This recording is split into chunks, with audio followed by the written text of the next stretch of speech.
You know the vibes. Welcome back to another episode of the Hoop Genius podcast, brought to you by NBA 2K24. Myself, Moments, alongside me as always is BJ Armstrong, who's grinning to himself. What's good, BJ? You got it. You got it. You got it. I can't say anything. You got it. So Hey, you know the vibes. We're back for another episode. I do know the vibes. What's going on? Great games tonight around the NBA. It was the trailing teams fight back. We start off with the New York Knicks leading the series 2-0, going on the road to Indiana and losing 111 to 106. Indiana are now trailing the series by just one game. Very close game that went right down to the wire. Obviously, the New York Knicks without OG Anunoby, without Mitchell Robinson, and then obviously, Julius Randle and Bogdanovic who are out. So we saw a starting lineup with Precious Achiuwa. So they went for a double big starting lineup, and they gave Jericho Sims just a couple minutes off the bench, and it was really Alec Burke, sorry, and Miles McBride were the two bench guys who stepped up to them. They were led by not Jalen Brunson for once. It was Dante DiVincenzo, who was electric from downtown, 7 of 11 from the 3-point line on his way to 35 points. Jalen Brunson had 26 shots and scored 26 points. Not the most efficient scoring night for him. But aside from that, Burks gave them 14. Josh Hart gave them 10. But what I will say is he gave them 18 rebounds, which was huge, as he does. But you could tell OG's presence was definitely missed. But the Pacers secured the win behind 35 points, 4 rebounds and 7 assists from Tyrese Halliburton. Siakam got closer to what he was doing in the previous round. He had 26 points tonight to go along with 7 boards. Miles Turner gave them 21 and 10. They didn't go too deep into their bench. They did play, 4 guys off their bench. They got about 15, 20 minutes each. They spread the scoring around, but Neesmith only gave them 10. But they came away with a win down the stretch.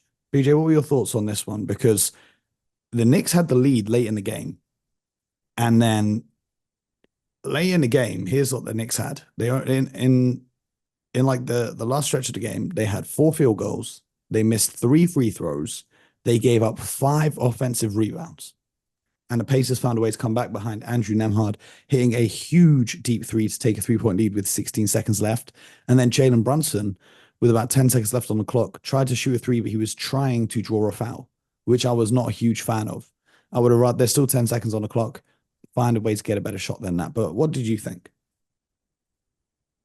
Well, the New York Knicks, I mean, give them credit. They found a way to stay around, hang around like good teams do, and you have an opportunity to win the game. So overall, I think the Knicks should feel really good about their effort. I think they should feel really good about what they can do. And it doesn't seem to matter who plays or who doesn't play. They're going they're going to compete. So normally when you start to miss key players like they have missing, I mean, Jalen Brunson misses, a part of a game, they win. OG, Mitchell Robinson, Julius Randle's out.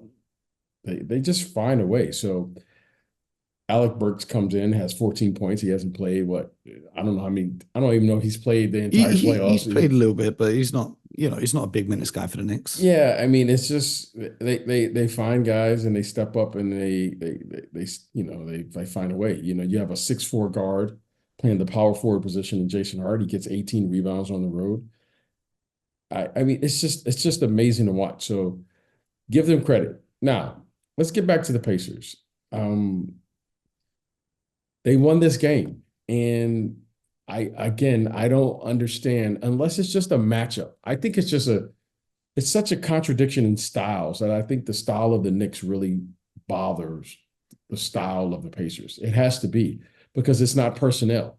Mm-hmm. Because guys are coming in and out of the lineup. They're only playing 5 to 7 guys, 8 guys max, like they did tonight, and they still have an opportunity to win this game On the road. on the road. Brunson, they were talking about some injuries and stuff. So uh, I think the Pacers should feel fortunate to win this game. I think this kind of give the Pacers a little opportunity to relax a little bit, take a deep breath. But again, based on what we've seen in the first 3 games, I think the Knicks probably feel good about themselves right now, and But we'll see. Yeah. I keep thinking the Pacers. I'll say this lastly. I keep thinking the Pacers have the advantage because of the depth, but it doesn't seem to matter. Well, the irony is, BJ, the contrasting styles, but New York had more fast break points tonight than the Pacers. The Pacers dominated the points in the paint, and the key stat here, even though Josh Hart got 18 rebounds, he didn't get any offensive rebounds, I don't think. Let me check the box score right now. Yeah, he had 0 offensive rebounds, right? And down the stretch of that game, when the Pacers were grabbing all those offensive boards, the Knicks were playing a lineup of basically 4 guards plus Hartenstein. And when you've got 4 guards on the court, no matter how good they are rebounding, it's hard to stay on the glass, especially against a team with size. And the Pacers came away with double the amount of second chance points than the Knicks in this game. And that was really the deciding factor, especially late in the game.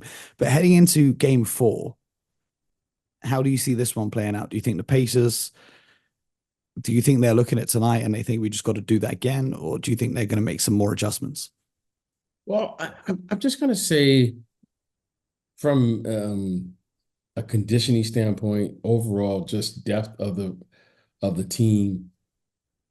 I don't know how this Knicks team keeps finding a way to just find energy and play. I have to imagine that, at some point they need a break. Mm-hmm. I mean, this team, they play the way they play. It's just they just play with such force and energy, and they're giving these extra efforts. They're shorthanded and they find a way. So I'm going to say the Pacers, but I don't have a reason to say the Pacers. The Knicks Well, Tyrese clearly, Halliburton was limping off the podium in this post-game interview, which is a little bit of a yeah, concern for the Indiana Pacers. And tonight was probably the yeah, best he's looked since probably the All-Star break when he's coming back from these injuries.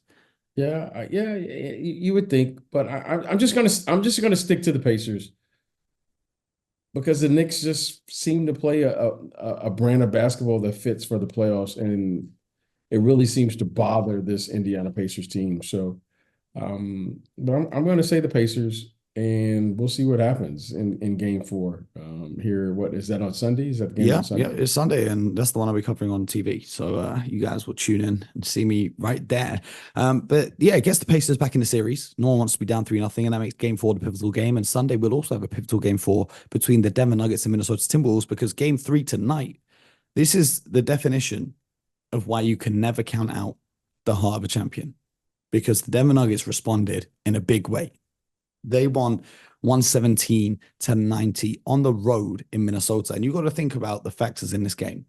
They had an extended rest before this game 3. Usually in this round of the playoffs, teams play every other day. But for some reason, they got an extra couple days rest.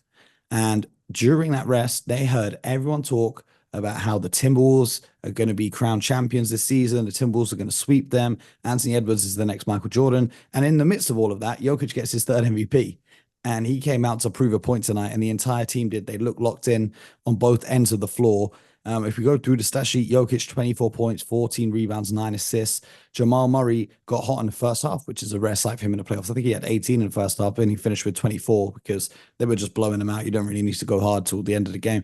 Aaron Gordon gave him 13, and he hit 3 threes, which was huge because that means you can't help off him now if he's hitting those threes. Michael Porter Jr., 4 or 5 from deep. He finished with 21 points. And Kentavious Caldwell-Pope gave him 12 as well. We saw some good minutes from Christian Brown, Justin Holiday as well, and Reggie Jackson back healthy as well in the lineup. And over there for the Timberwolves, Anthony Edwards had a quiet night by his standards, 19 points. And no one else really helps out with the scoring. Karl-Anthony Towns got hot early in the game. He hit 4 threes, but he only finished with 14 points. Jaden McDaniels had 10. Mike Conley had 10. Do you think that the Timberwolves, after going up 2-0 on the road in Denver, have started to relax a little bit? Or do you think this was just, okay, cool, Rudy's been away, now he's back, our game plan's changed, we're going back to what we're doing, not what we did in the last game, and we'll figure it out for the next one now? Well, Mo, I said this after 2-0, and I said it, so I'm just going to stick to what I said. Jokic is good enough to win a game by himself. Yep. Even though, But this wasn't by himself, though. yeah, This was a good team effort. Again, any team that Jokic plays on, he's the best player in the league right now. Okay, he is the reigning MVP right now. I have to believe that whether he's scoring or whatever, I mean, is one assist away from a triple double. Okay, for crying out loud. Mm-hmm. But for him, it's like, oh well, that's just what he does. Mm-hmm. He has to win a game by himself. I said that after going down 0-2, and I'm going to stick with that. He is that good of a player. Okay. Now, this team, because of the superior talent of Jokic, they can adjust from game one and play a different style by game three. That's what I saw tonight. Clearly, they need a second scorer, and Jamal Murray was back to like, oh, there's Jamal Murray. And when that happens, now Jokic can float and plug in and be the advantage player that he is, because he affects winning. He affects the bottom line. He's a terrific teammate. Okay. And he understands the game of basketball at an elite level. Okay. So tonight, what you saw was why they are the defending world champions. That's what you saw tonight. Okay. Mm-hmm. This was a masterclass in coaching. They were clearly focused. They were all aggressive. They didn't go out there searching for shots, but they didn't turn any down. And that's what you have to understand when you're playing. We know our back's against the wall.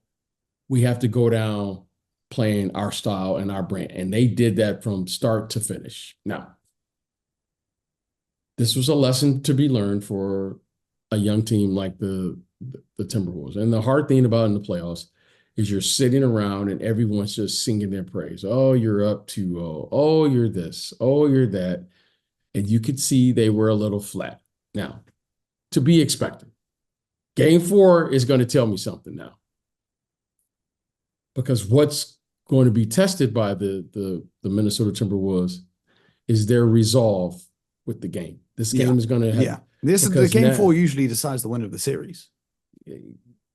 Yes. But this game 4 will determine the series. If they lose Minnesota, I think the Nuggets win this series. They got to close these guys out, okay? Because now we're back on serve for home court, and it's going to be hard to win 3 games in Denver. Okay, you've won 2. Now we're going to find out. Mm-hmm. So I think this is a game where you're going to have to resolve. You're going to see the mental toughness. You're going to see all of the things that you need to do, that you're going to need to have if you're going to play at a championship level. Yeah. Okay. And I think this team, the Minnesota Timberwolves now, this is a game where you're going to find out who they are. We know they have the physical talent. We know that. We've seen that.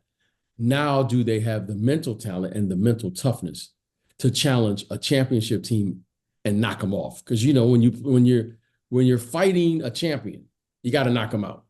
Yeah. And that is what you saw tonight. So give Denver credit. Well, one thing I took note of in this game, Jokic's defense to start the game was horrible. However, he did improve defensively as the game went on. What do you mean it was horrible? Why was it horrible? What did he do? BJ, to start the game, he was just kind of standing still, letting guys go score layups, right? But it didn't pick up as the game maybe went on my on. television. Maybe on my television, I didn't see that. You didn't think just the first few minutes of the game he was playing horrible defense? No. Like, well, you have your here's the thing. Game plan. Here's the thing. Your plans. This is what I was going to say. The Minnesota Timberwolves have their game plan. They have their offense, but they were trying to pick on Jokic quite a lot. And because he stepped up defensively, they weren't in their usual flow of offense. And I think that kind of threw them off of their rhythm a little bit. You think so? Just a little bit. Yeah. You want to play your game. You don't just want to pick on one guy who you think you can target. Yeah, I don't know. I don't know. I don't.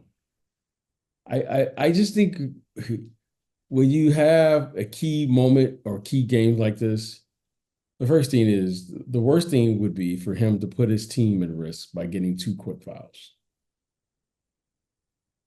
Yeah.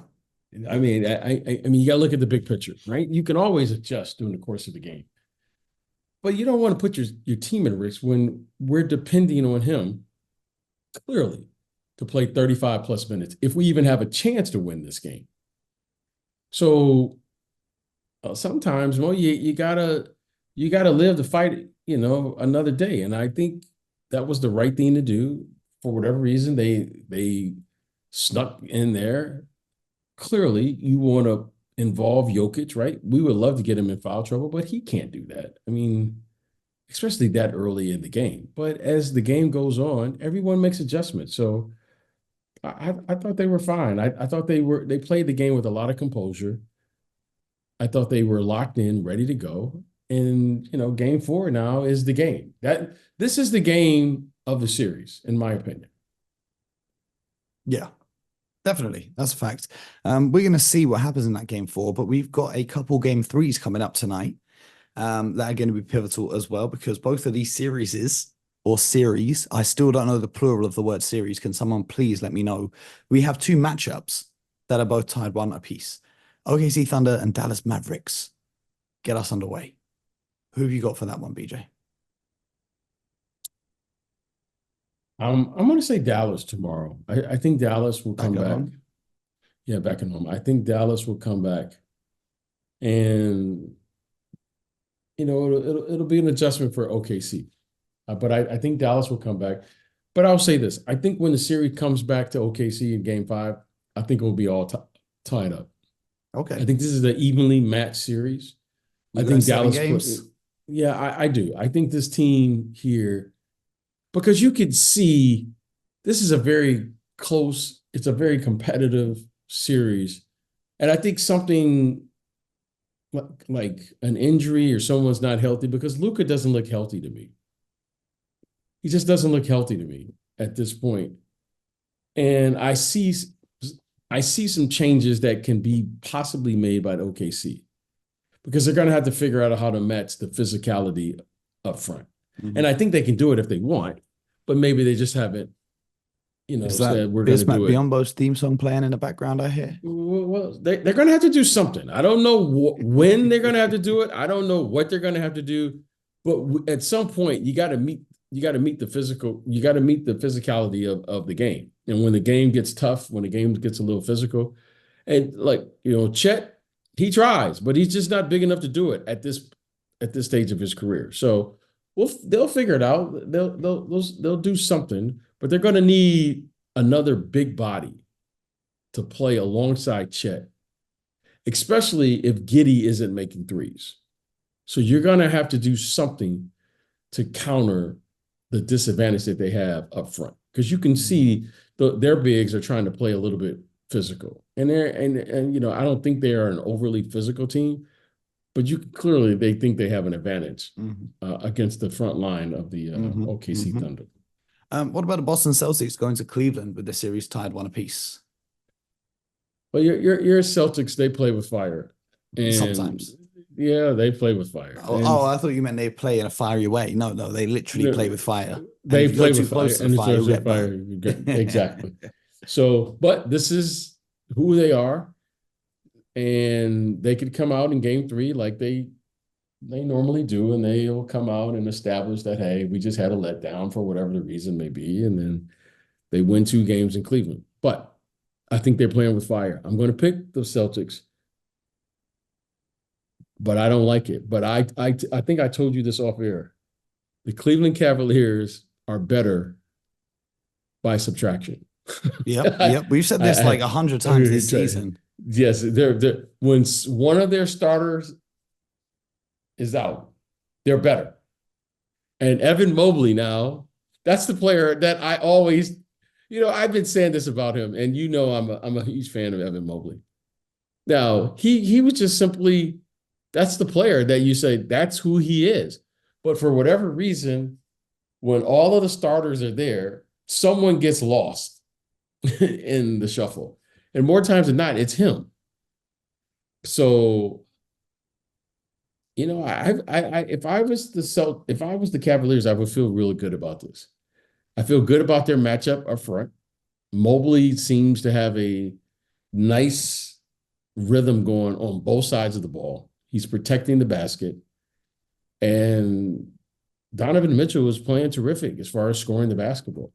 Karis LeVert, as you said, maybe he's the new Boston Strangler. I don't know. Uh, he does play well against the Boston Celtics. So but I think your Celtics are playing with fire. But I'm going to give them, because history has shown that when they get down, this is what they do. They play better, but there's a little pressure on them, and I expect them to respond. But at some point here, we're going to get a surprise, and that surprise could be tomorrow. Well, in other news, the former coach of the Milwaukee Bucks, Mike Budenholzer, agreed to a 5-year deal to coach the Phoenix Suns. They're still paying Frank Vogel for 4 more years, but they're now paying Mike Budenholzer He for the got next a 5 what? years. A 5-year deal? 5-year deal. And didn't Okay. what's his name have a 5-year deal? Frank Vogel. Frank Yeah, Vogel? exactly. That's why he's got 4 more years left of being paid. So they're just, that mortgage money may be real good for Matt Ishbia because now he's paying 2 coaches. And it's, how much is this? Because I read it earlier.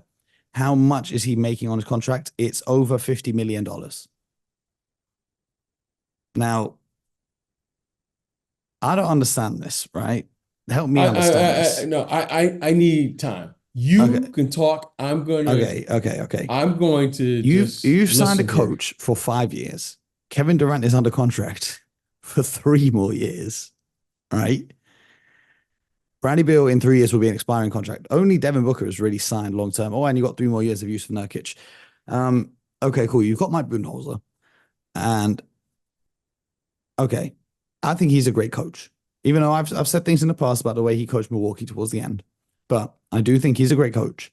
But I don't necessarily think this is the best fit for this team, as we discussed previously on this show. He does bring to the table the fact that he's won an NBA championship, but correct me if I'm mistaken, but so has Frank Vogel. Or was that just the bubble championship? So it can't be about the players respecting the caliber of the coach. I'm not sure why they've gone with Bud. His philosophies on defense and offense, if he plays the way he did in Milwaukee, I don't see working with this team.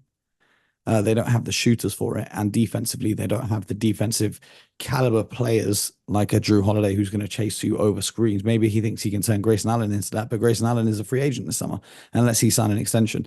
I don't know, but I just think 5 years is crazy. Why not tie the coach to KD's contract and give it a 3-year run? Unless you are planning in the somewhat near future to make some trades and start again. What do you think, BJ? I don't know. I don't want to say something that just doesn't make sense to me. This doesn't, I don't understand. I don't get it. But again, I'm not there. So, yeah, I just have to say, okay,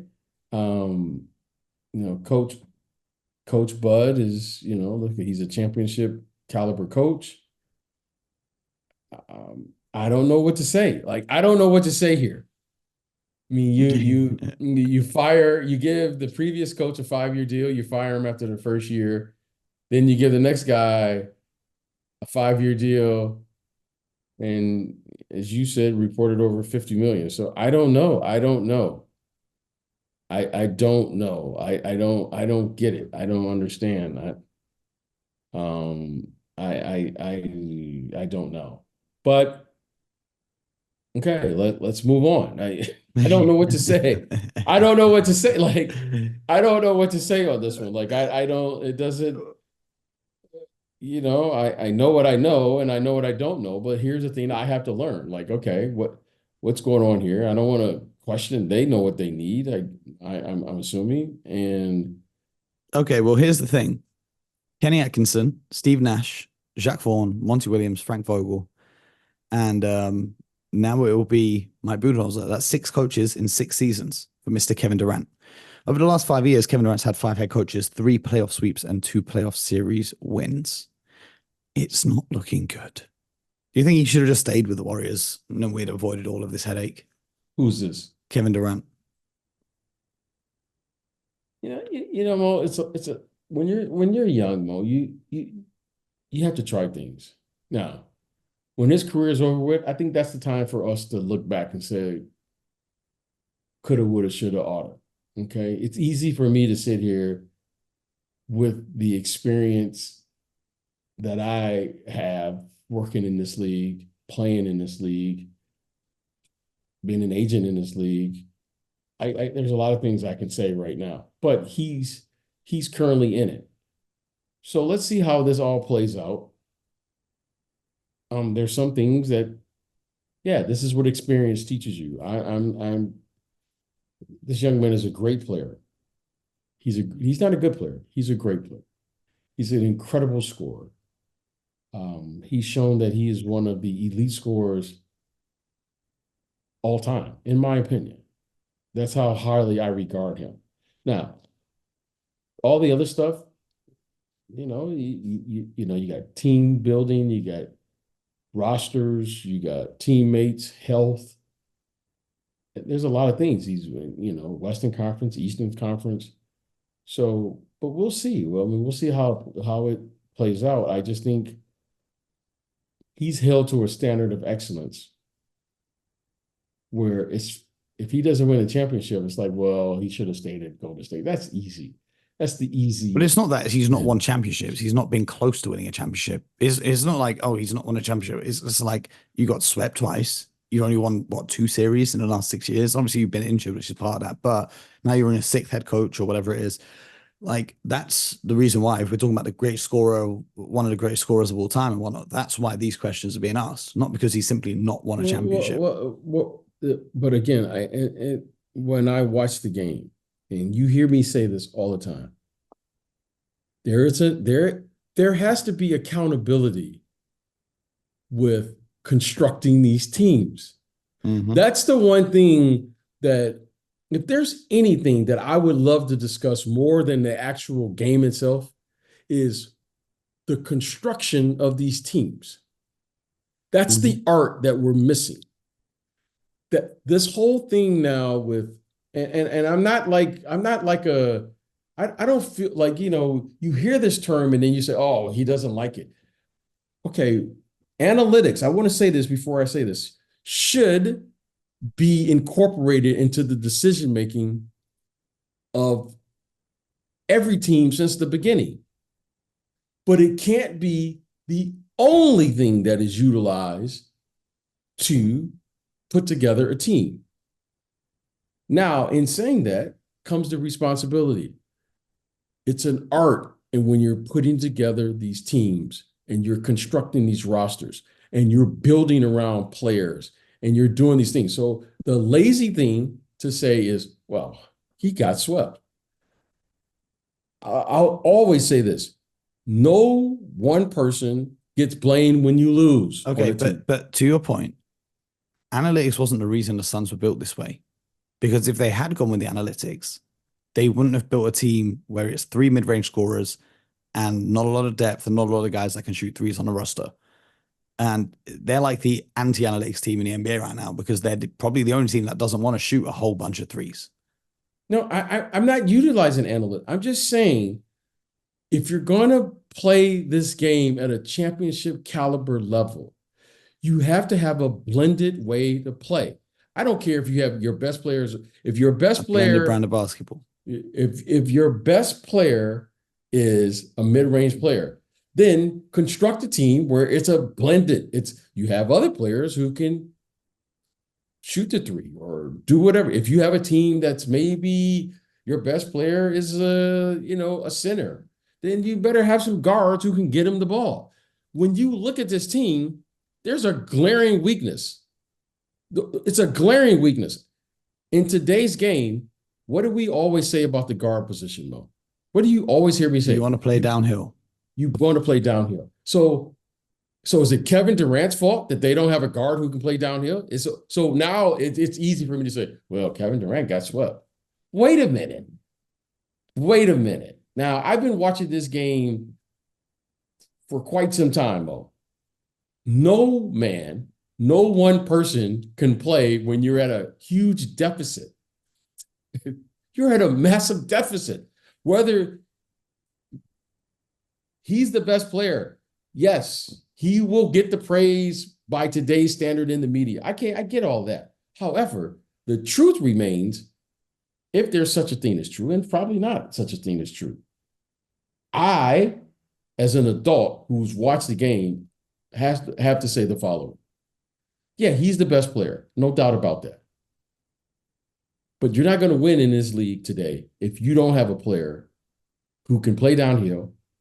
You definitely can't win if you don't have a player like Mike Conley who can organize a game.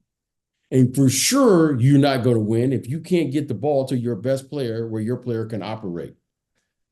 And I didn't see that with this team. Now, we can blame Frank Vogel. Okay, we can do that. But this wasn't Frank Vogel's fault. We can blame Kevin Durant. He's the best player. Okay, that's easy to do too. We can blame the other players. Oh, well, Booker. Okay, that's easy. Okay, he was hurt for a large majority of the season. All of Bradley them had Beal. injury problems, but yeah, Bradley Beal majority. Bradley Beal. Oh, you're not going to win.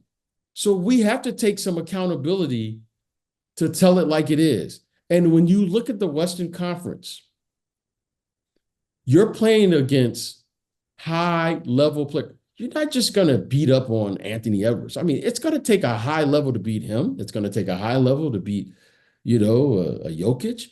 When Ja Morant comes back, well, you don't even have a lead guard, and you're just telling me you're just going to beat Ja Morant and the Memphis Grizzlies and Desmond Bane? You're just going to beat Wembanyama now? You're just going to beat no, like these are really good players. These are really good teams. They're well coached. Yes, Kevin Durant's a really good player, but when you look at the roster, they leverage everything they had to get him. Mm-hmm. So what am I expecting here? I mean, I'm not saying it was right or wrong. I'm just saying, what are we expecting? So when I look at Kevin Durant, I got to say, yeah, okay, I get it. That's the easy thing for us to say. I get it. Kevin Durant got swept. Well, that makes him no player should be blamed. No one player loses a game. And when we win, it's because our team played well. So it has to apply when you lose. That is a poorly constructed roster.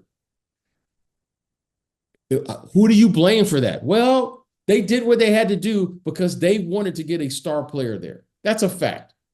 That's a fact. They had a chance to get him, and I get that mentality. Well, you got a chance to get a great player, you better get him. But that doesn't mean that team is going to win.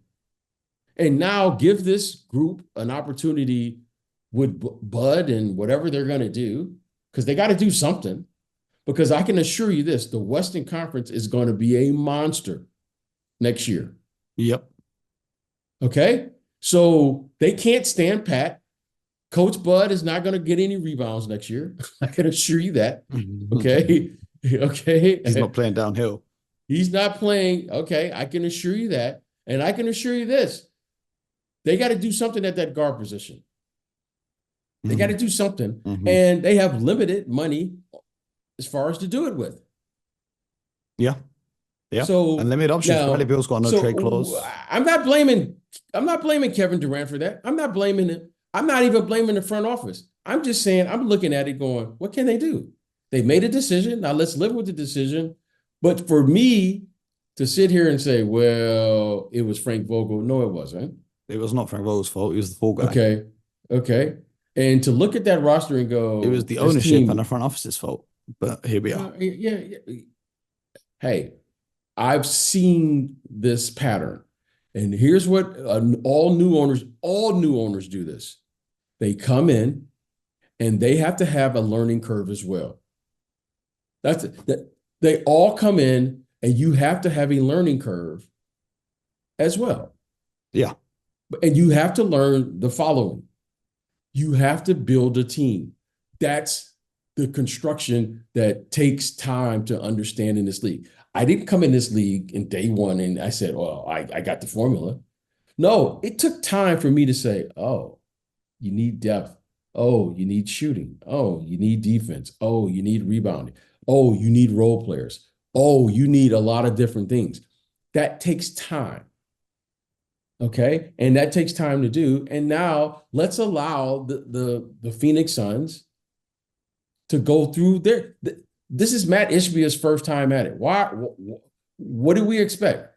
Should he know what Pat Riley knows? Is that what y'all saying to Well, me? Pat Riley don't own the team, but yeah. Pat Riley is one of the owners of the team. He owns the Miami Heat. Yes. Matt, he's one of the owners. He's not the majority owner, but he's one of. Okay. So let's not expect him. He received 10% upon signing with the Knicks in 1995 when he left New York. Yeah, that's what I'm saying. It takes time. These things take time. The owners of the Denver Nuggets, the Cronkies. Well, it took time for them to figure out, what they needed and how to do it. It takes time to do these things. So, I mean, it's so easy now to go here and go there, but we see this every time. When the team gets a new owner, this is what they do. They got a new toy to play with, and they play with it. Well, he got a chance to get Kevin Durant. Sounds good to me. Mm-hmm. But then it's going and getting Bradley Beal as well. But that's a whole nother conversation. We got to see what moves they make in the offseason. We got to see how they get together for the next year, because this could all change. On the first day of free agency, this could all change. On the night of the draft, this could all change. So we'll see how the cards unfold, and we've got to see what they do next season. But all right, this is what we'll say. This is what we'll say. They only have so many moves. They only have so. They have basically 3 players. If they're going to do something, they got to move one of those 3 players. Mm-hmm. Okay. And now Bradley Beal's got no trade clause. So let's lay it out here so that we can stop pretending like, well, they're going to go to free agency. It's like one of those things where let's look into what's free agency, and then we're all going to be sitting here looking for the major tool. Yeah, well, free agency only makes sense if it's a sign and trade. Okay. So here's what they're going to do. They got Coach Budenholzer. Is that how you pronounce his name? Budenholzer. Okay. They got Coach Budenholzer in there to do what? Because they're basically saying what? We got to change how we play. We can't win like this. Okay. All right. This is what I think they're saying. They got him in there because they're saying this roster underachieved. We can agree or disagree. You don't give him 5 years, and it was reported $50 million to come in for a rebuild. All right. Mm-hmm. You don't give a coach that type of money to say, well, we're going to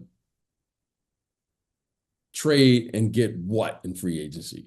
Like you're saying we underachieved. Now, we can agree with that. We can talk about disagreeing with that.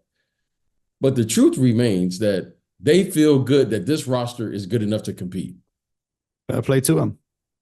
Fair play to him, and good luck to him. Yes. Now, we can talk about that, but that's why they got him in there. Now, how they're going to do it, maybe they have something that I don't know. Maybe they've identified what I don't. That's what I don't know. That's why I'm not going to criticize it, because I'm looking at it going, as is, I don't know what they can do. I don't know really what they can do right now. Like, I don't see it. I don't know what they because they're so heavy. They're top heavy with their roster. Mm-hmm. Like, I don't know what they can do. Like, I don't know. Okay, so is Kevin Durant, are you going to tell me that Kevin Durant and Nurkic, that's the answer versus the top guys? And those guys are really good players, but you're saying the elite players now, like the best of the best if you want to win it. The best. So, you got Rudy Gobert, Cat, Anthony Edwards. I mean, these are the best of the best. You're not talking about, yes, do I think they'll win 45 or 50 games? Absolutely. But you're talking about the best of the best. And when I look at it, I go, the Houston Rockets, I expect them now to be like somewhere play in playoffs. Yep. I expect the Sacramento Kings to like feel like, hey man, we maybe we know that the Spurs are going to be better.